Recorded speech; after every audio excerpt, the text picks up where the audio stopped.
I'll do a very general intro that will give people a couple more minutes. Welcome all. Let's see if we can get this to work. Can everyone see that screen? I can, yeah. Excellent. Right, so welcome to yet another Encrochat chat. Things have moved on dramatically since we last were here, and so it's worthwhile just giving everyone a sort of update on where we are, because things have moved on. Yeah, this is a bit too high tech for me. PowerPoint in Teams has failed. Can we see that? Yeah? Yep. E&W history? Right. So everyone is probably aware of where we are over the years that have gone by. Things have been nailed down largely in England and Wales. The last major English hurrah is the IPT appeal that you can see in full, if you really want to, at that YouTube link. The judgment will be coming next term, but don't hold your breath. Tim, can I just interrupt just for 1 second? Yeah. I don't know if there's any way that you can expand the size of the slide. Your eyesight going again? It may just be me. I can't see it very well. Better? Yes, that's it. Yeah. So that just gives you the time frame. Anyone who wants this, I can stick it to PDF for you afterwards, especially for the link for the YouTube hearing, where you've got the silks on both sides arguing the IPT decision. This is just, how many people, and this is why we know what the judiciary are going to do in this country. So the difficulties we've got with the overarching admissibility arguments are that they're not interested, because this is where they are in terms of the value of assets, the value of cash, the value of the drugs, the number of people who've been convicted, the number of years, most of them seem to have been mine, that they've got for the various things that they've done. So as you know, it's all drugs, money, firearms and murders. They haven't gone after the paedophiles or sex offenders for whatever reason, but that's public policy. So things have moved on to an end point pretty much with the admissibility in this country. The judiciary have just demonstrated they have very little interest in helping. So it's down to individual cases and individual fights based more on individual factual scenarios and reliability reports that have been having latterly some degree of success. And that success has often got the name of Michael Stradling attached to it. So I'm going to hand over to Michael Stradling, because he is the one who is getting the furthest in making some intros. So I'm going to try and stop sharing me and let Michael take over if I am able. Okay. Michael, over to you. Okay, all right. Thank you, Tim. I think you do yourself a slight disservice, because anyone who has encountered Encrochat reliability in any of the cases, my understanding is this, that from a case I did a couple of years ago, I was able to put some written questions in to Luke Shrimpton, got some reasonably good answers, and that set the ball rolling with reliability and the work that's been done with Luke Shrimpton and Duncan Campbell. But the reason why it got to Duncan Campbell in the first place, and I'll get on to him, is because Tim knows him, and we're in the same chambers. I've shared my questions and answers with Tim, and he sent them off to Duncan, and it's ballooned since then. But starting with the first slide, it's important when you get an Encrochat case, and you'll have the list of the messages, not to take it at face value. we all know that it's simply been given by the French authorities to the individual countries. And so there is no way that anybody, not least ourselves or an expert, can test the origin of that evidence or know where it's come from. And a number of possibilities arise from that. And that's why I call it the curious nature of Encrochat evidence. We don't know, for example, if there's been any human involvement in the creation and management of this data. So it's one thing to have harvested it from the implant, as they have decided it was an implant, not a live intercept. Another thing to say what happened when the French had it and how it's all been sorted out. And if there's the possibility of a human being being involved, we all know that humans are fallible, and there's no way of saying precisely how it's done. So that's one point to make. Another point is, if it's a purely automated procedure, well, again, we know from recent experience, and most infamously, the Post Office Horizon scandal that's been happening, that the automation of data and its capture is something that needs pretty careful scrutiny of, and we just don't know.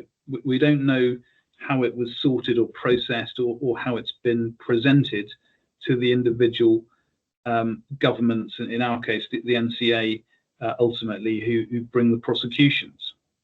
I've put here, we don't know if the data has been sorted correctly, and that's a very important point, and it's one on which there's been quite a lot of expert consideration. And the two experts in this, as I say, Luke Shrimpton on one hand, Duncan Campbell on the other, although in reality they work pretty well together, and all you really need in an Encrochat case, if you're going down the reliability route, which I recommend in almost every case, is Luke Shrimpton to give evidence if you know what you're talking about. And to do that, you have to look at some of the, well, probably all of the reports.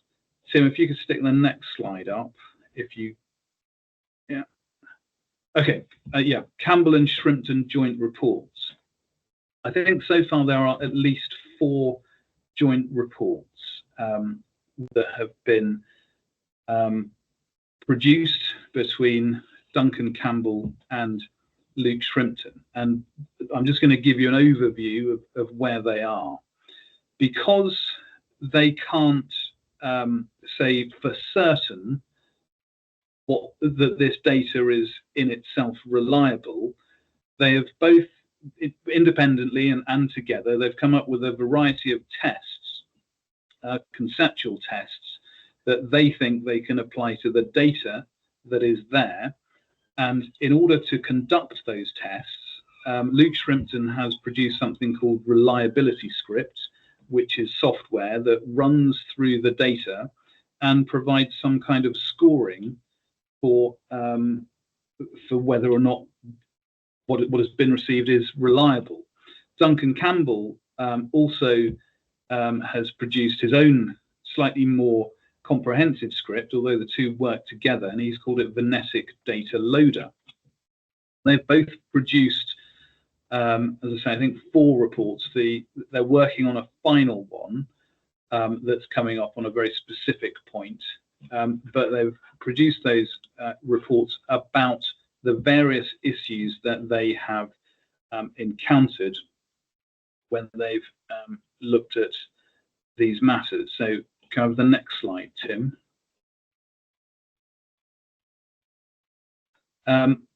So there are more conceptual tests than I've put here, but these are the highlights of what they are really looking at. In the first place, when you look at how to measure the reliability of Encrochat data, there's something that they call the gold standard test. And that's really, if anything, relates back to something in the world. And we might all have seen, or some of us might have seen, the rather stupid defendants who have who've done that within the context of their messaging. So somebody who's taken a selfie of themselves or their children or their family or their house or something identifiable to them.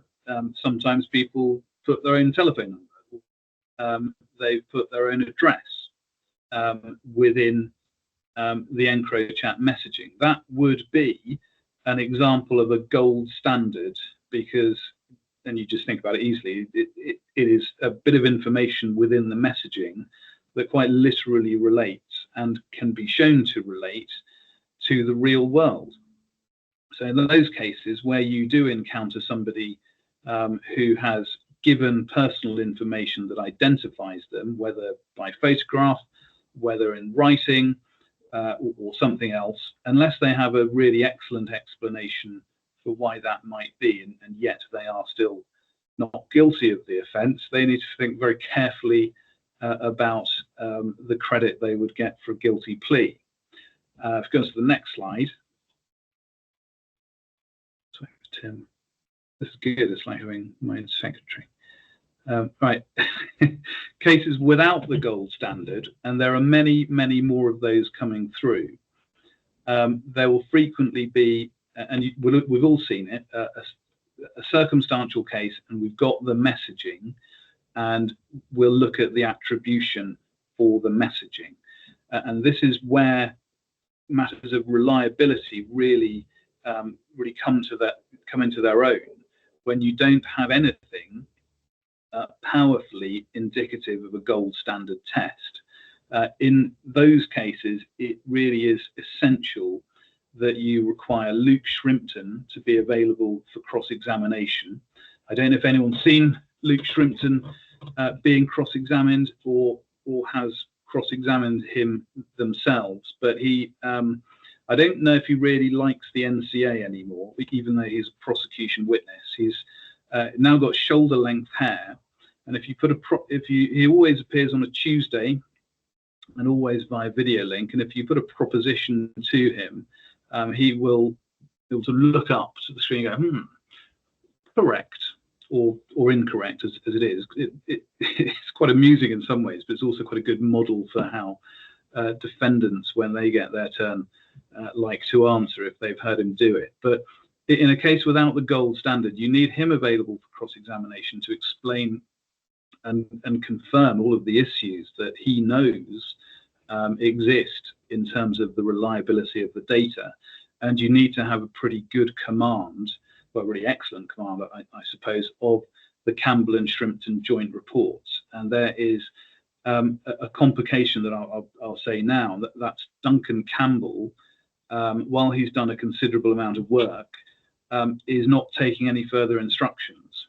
But having spoken to him recently, I agree with him. He doesn't need to be an expert called. He either needs to have contributed to the knowledge for the defence of the case, or you need a barrister who really understands what Campbell and Shrimpton have been working on with their joint reports. Now, the Crown don't always serve the joint reports as unused material, but they know about it because there are a number of cases where they've existed and where they've been used. And all you have to do is make it very plain in the defence statement that you are challenging reliability, and you want all of the joint reports between Campbell and Shrimpton, and you should then get them. Also make it plain when you are going down this route that the point on reliability is not a point about the admissibility of Encrochat evidence. As Tim said at the start, that ship has sailed, or with some qualification. I've got a case where it might be being resurrected, but that's a different matter. Really, when it comes to the admissibility of Encrochat material, at the moment, there's no argument that's going to be successful. But the point on the reliability of the evidence is always a point that you can say, well, it's a matter of how much weight the jury are going to put on what is frequently the fundamental element of the prosecution case. So if we go to the next slide, Tim, if you wouldn't mind. Yeah, I said I'd talk about mis-sorting of data and reliability, because it's all very well talking about the reliability of the data. We don't know how it was obtained, how it was produced, how it was given. You might think, well, so what? You know, we've got it and it's all there. But probably I think it's almost certainly the most important thing about the Encrochat data, and whether it has been sorted or mis-sorted, or any indication of that, and so whether it is a reliable thing, a reliable piece of evidence that the jury can consider, is whether or not there is the possibility of the data itself being mis-sorted. And at the moment, Duncan Campbell, well, he takes a slightly more hard-line approach, but Luke Shrimpton will accept that it remains possible that the messages we are talking about have been mis-sorted to the IMEI numbers and the handles that abbreviate it. So I don't know, something like Love Money or Deep Killer, or Real El Chapo. We've all heard those names. If there is the possibility that within all of the messages that were exfiltrated, there is a jumbled mixture of messages, and so what we have, instead of a coherent conversation from one person, might be a conglomeration of a number of people speaking who've got nothing to do with each other, and yet it seems intelligible when we see it, then that is the effect of the mis-sorting of data. That's a good point to make to a jury. You say, well, how do we know that this data is actually sorted appropriately? And maybe because the human brain is such as to find a narrative in almost anything, maybe that has happened here, and what we've got has never actually been a conversation relating to anything. And you can make those points to a greater or lesser extent, so long as you're not in gold standard territory, as I said before. And just to give you an understanding of how many messages we're talking about, I think that the report in March of this year between Campbell and Shrimpton, they put an appendix talking about the sorting or mis-sorting of data. And exfiltrated messages in terms of Operation Venetic, it's 110 million messages that were exfiltrated. And a common question for prosecutors to ask when this point has been made by the defence of Luke Shrimpton is, well, of all the messages you've seen, how many of those have you got doubts about the reliability? And he'll say, well, pretty much none.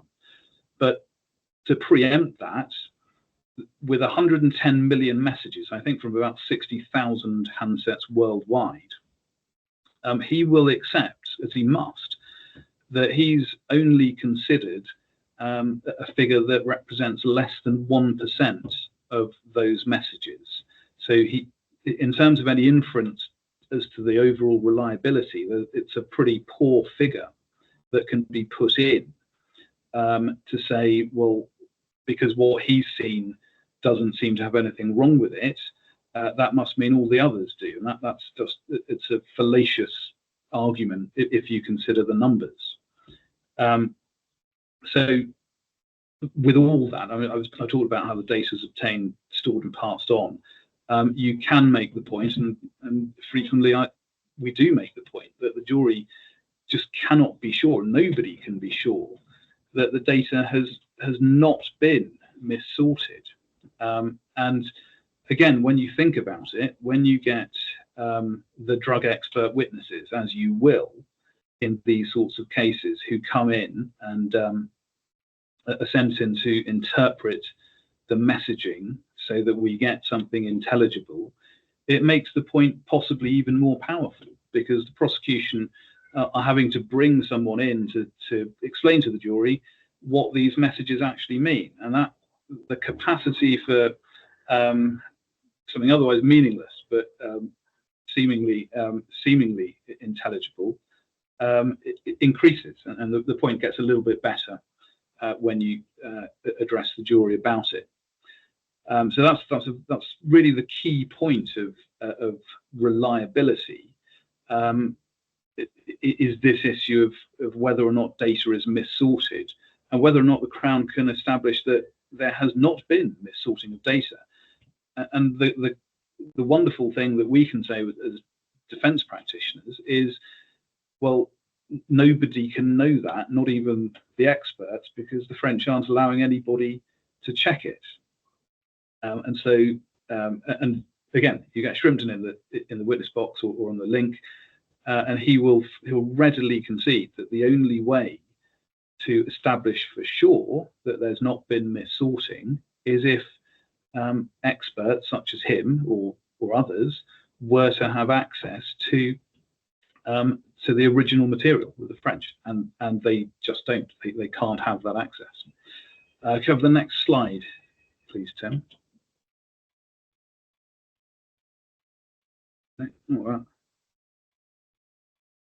Oh, I think that's okay. Well, I'll go on. There were a couple of other slides, but it doesn't matter.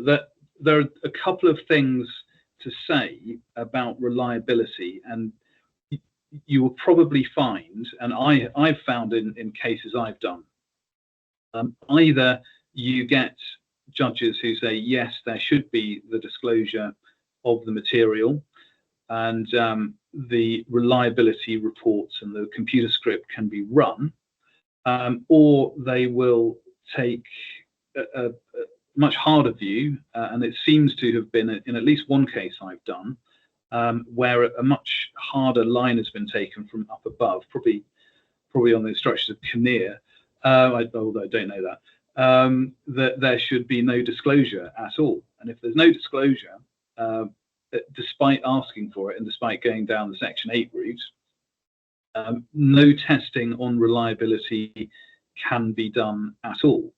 But that really leads to two scenarios. So either you've got the expert who's been able to do the reliability scoring by running the computer scripts, reliability script from Shrimpton or Venetic Data Loader, or it's now going to have to be another one of the data scientists that are available, because Duncan Campbell's not going to be doing it anymore. You either get that and you raise the issues that are relevant to reliability of the data itself with the benefit of those scores, and usually with those scores there will be something that indicates something isn't quite right. And if you can quantify it to a jury, if you say things like, well, we looked at whether there were counterpart messages and we found it only existed in sort of 45% of the data we analysed. Well, that sounds that sounds very good to a jury.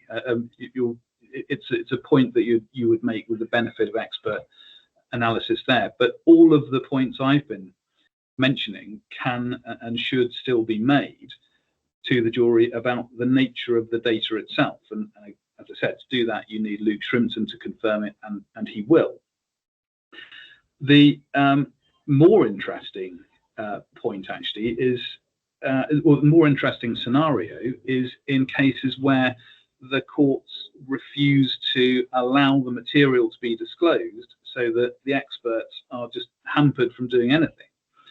There, obviously, you have to try as hard as you can.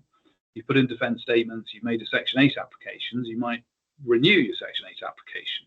And if a judge says no on every single occasion, the Crown are saying, no, we're not going to disclose it, you're almost in a better position so long as you have Luke Shrimpton to cross-examine. And it doesn't take a genius to work out why.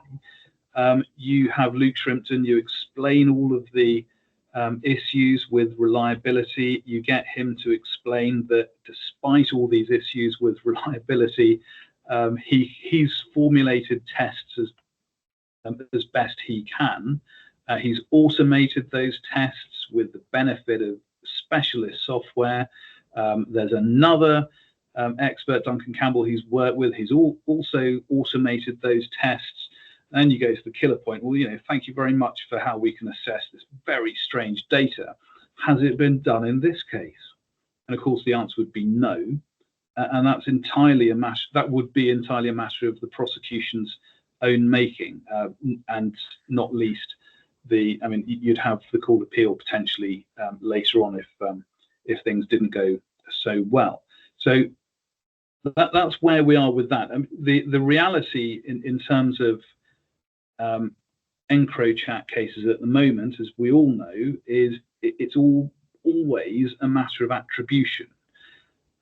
But when you get issues brought to life, as I'm sure they would by those who are defending and who have cases themselves in the courts, when it's brought to life and the issues of reliability are brought to life, it has the capacity to tip the balance just about in favour of the defendant. So if there's a circumstantial case that you attack as you would just generally, and then you bring in to the jury's consideration, for their consideration, that actually the messages themselves might be utterly meaningless, but it just looks bad, and there are very powerful forensic data reasons for how they can seem to be intelligent but aren't, then, as juries have started to do, they will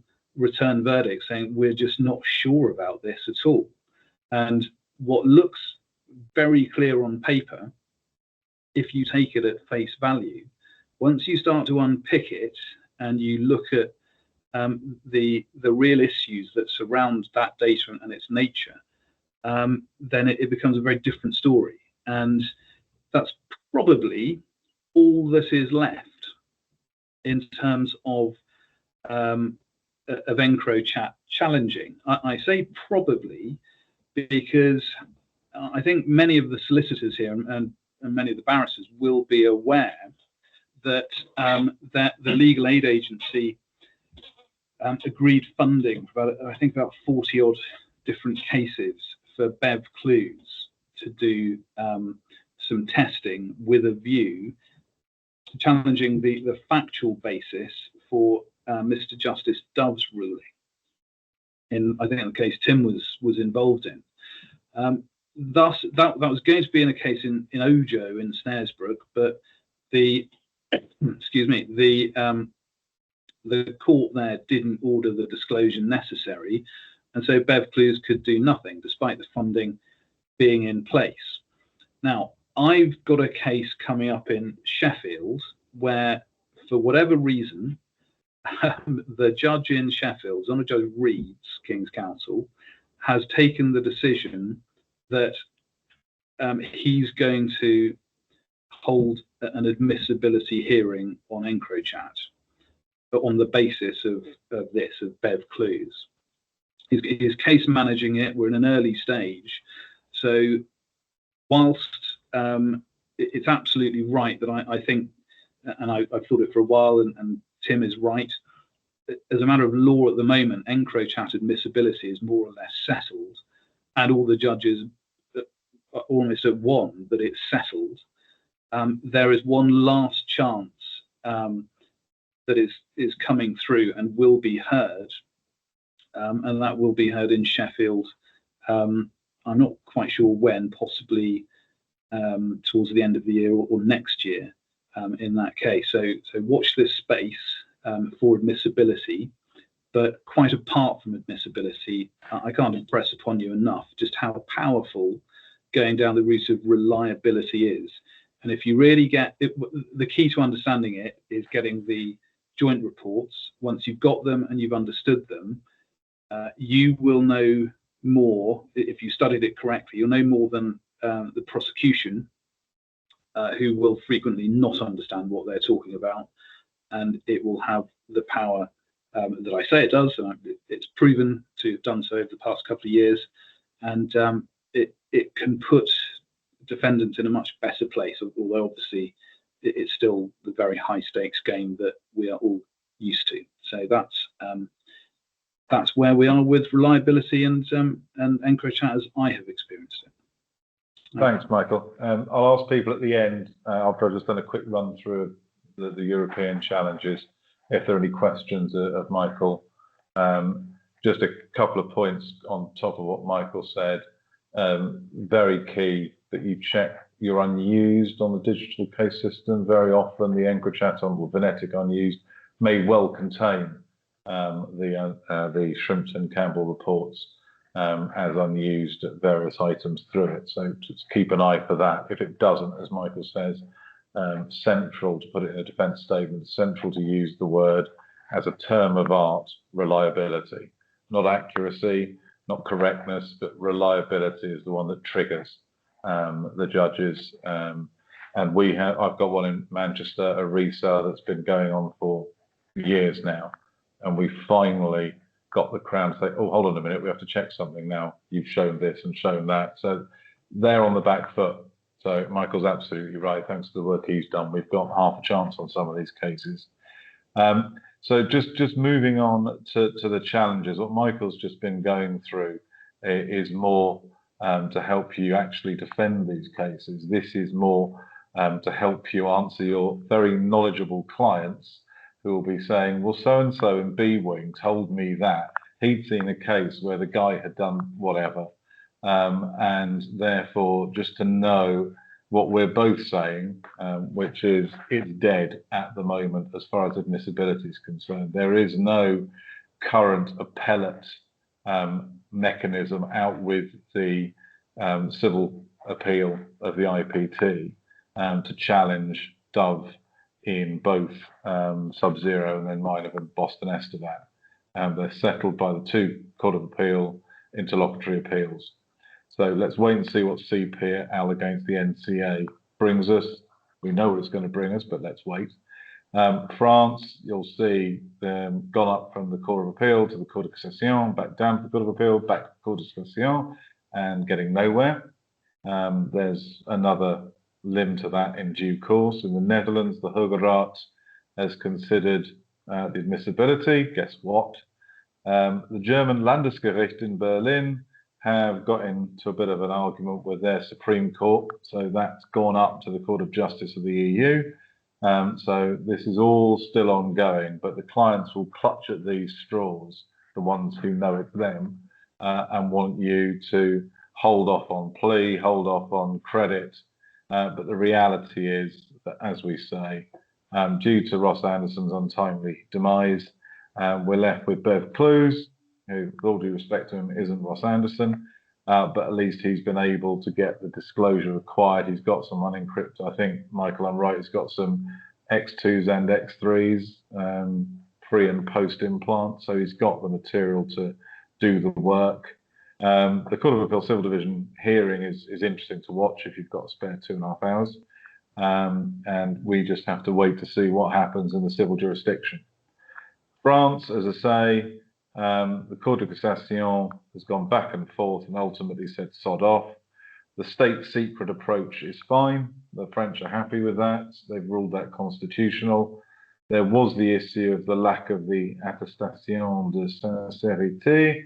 The Court of Cassation said, no, there's not one of those. Go back to Metz. Metz said, doesn't matter. And the Court of Appeal, the Court of Cassation said, all right, then, doesn't matter. But Bansard, Martin are appealing that, if that's the right word, to the Constitutional Council, saying the Court of Cassation have basically gone against precedent.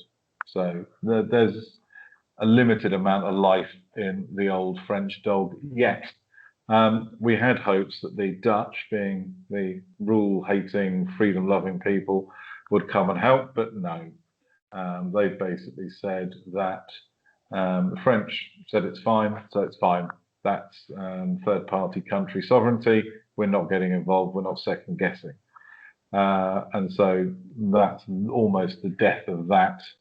The Hoge Raad said if you can't get the info from France, that means you can't get the info you need to check if the info is okay. Therefore, there's no info for you to check, so you can't complain about it, or some tortured logic like that. So basically, the Dutch are saying any request for the acquisition of documents or further study on that, which you can't have, it's going to be rejected. So they've gone even more sort of hard line than a lot of the English courts. Who would have predicted that when France was dancing on the head of a pin in Metz, Paris, Nancy, Paris, and then Den Haag was going on, that it was the Germans who would say, hold on. They've got a very highly codified system of Strafrecht and Privatrecht, and they put a high premium on privacy, and that is very much the theme that runs through a lot of the German litigation, protecting the citizen from presumably state overreach or national overreach.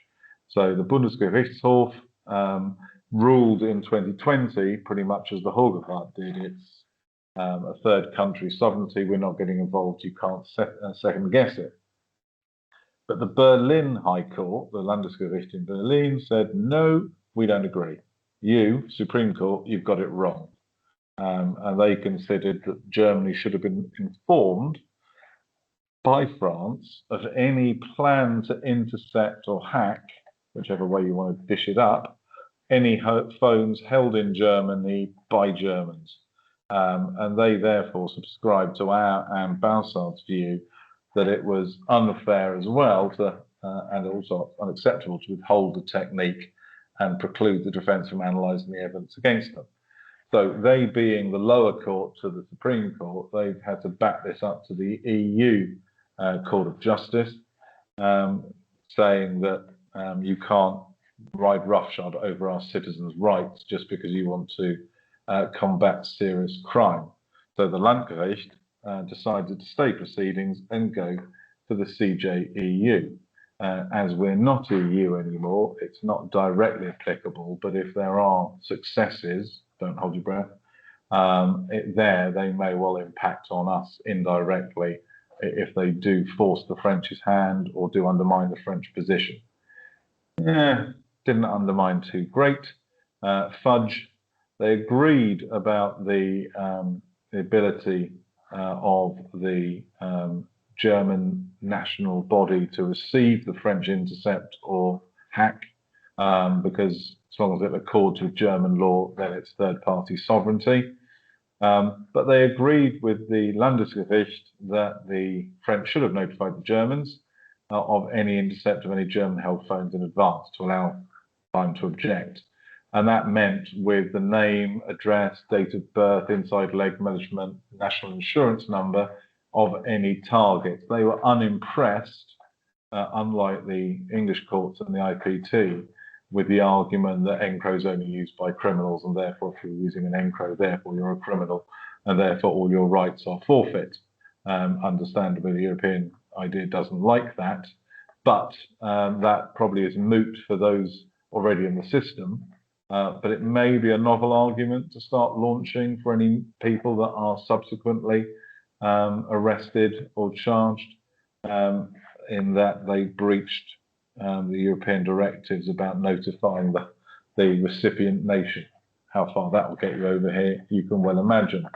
But they did, the CJEU, underscore a point, going back to Duncan, that he made very early on about the big black hole in the middle of the process of C3N getting the material, sending it to Europol, sending it to Eurojust, all there without the actual technique, but the route is there, and then going to the NCA in this country from Eurojust.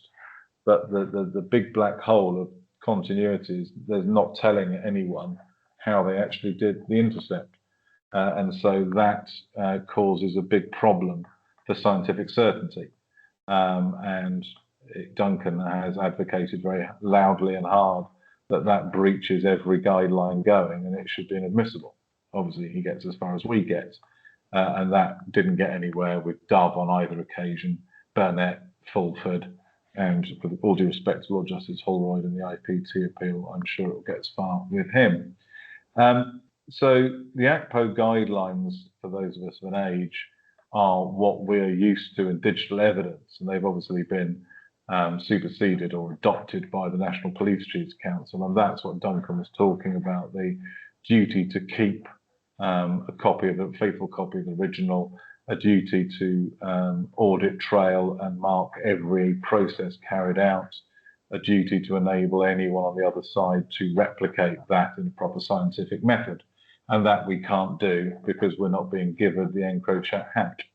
So the ACPO guidelines, the MPCC guidelines don't help us. The Court of Appeal have had those arguments and they've not been impressed. Those of you who suffered the cell site seminar we gave a few weeks ago will know about the Forensic Science Regulators Code of Conduct that's in force in part, which says much the same thing. It brings heavy duty onto anyone in forensic science purporting to provide a view, but that regulatory rigor will no doubt be ignored by the state where it's an inconvenient truth. And that is what obviously that French state secret nonsense creates for the state. And there's an EU regulation that you nerds out there, 2023-1543. It's soon to be implemented and brought into force. When I say soon, August the year after next. And that will have some power given to the defence to demand documents, materials, etc. How much that helps, we'll see. And how much that helps us, obviously, because we're not bound by EU anymore. But there is some aspect of it that relates to the production and preservation of evidence in third countries, which is what we now are. So that is a gallop through the world of Encro. Material is intercepted and unlawful, we know that, but the courts don't agree. It's admissible currently, it is transient storage, it's not on the fly intercept.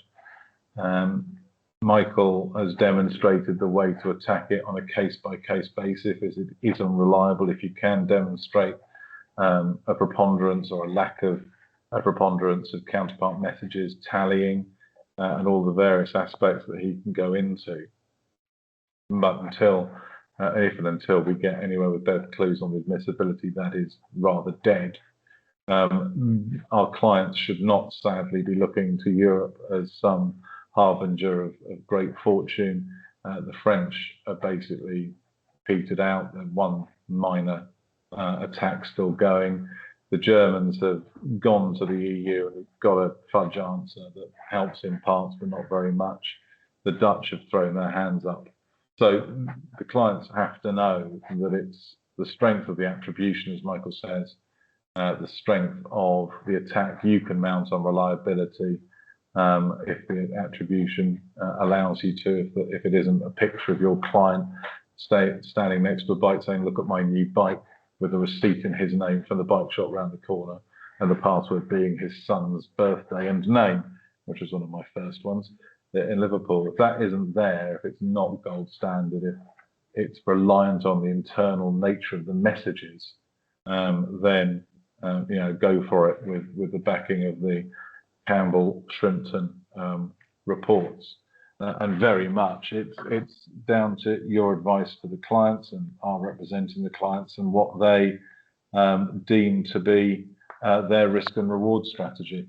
So that is where we are. It's no better off in terms of the global picture, but better informed thanks to Michael and his work with Duncan and Luke Shrimpton, that we have prospects in the right case of making some headway. So if anyone has any questions, please now, if you don't think of one now, think of one later. You've got either mine or Michael or Gary's email, drop us a line. But anyone got a question? I've got a question, John Lamb. Yeah. Michael, in reference to the Sheffield case, do I understand it, just as a point of clarity, that Bev Clues is instructed in the case and is formulating a report to be used in the argument on admissibility? Yes, I've recently had a conference with Bev Clues. The judge in Sheffield made inquiries to see if he's been instructed in any other case, and because of that, he specifically vacated the trial date for an admissibility hearing with expert evidence, and that's going to be Bev Clues. So Bev's going to get the funding, and we are now going to be working our way through it. Which, I mean, don't hold your breath. I anticipate a lot of work will go into it, and yet again, it will be found to be admissible evidence. But you never know. You never know. You never know. Okay. Thanks, Tom. Cheers.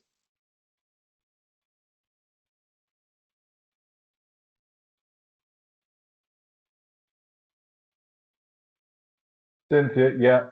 I think there's a recording for those who want the recording, and I'll polish up the slides to add in the missing bits that I've missed from Michael's work, and turn it probably into PDF if that's easier for people than a PPTX. So yeah, of course, anyone wants it, please let us know. I do love silence coming the grim reply.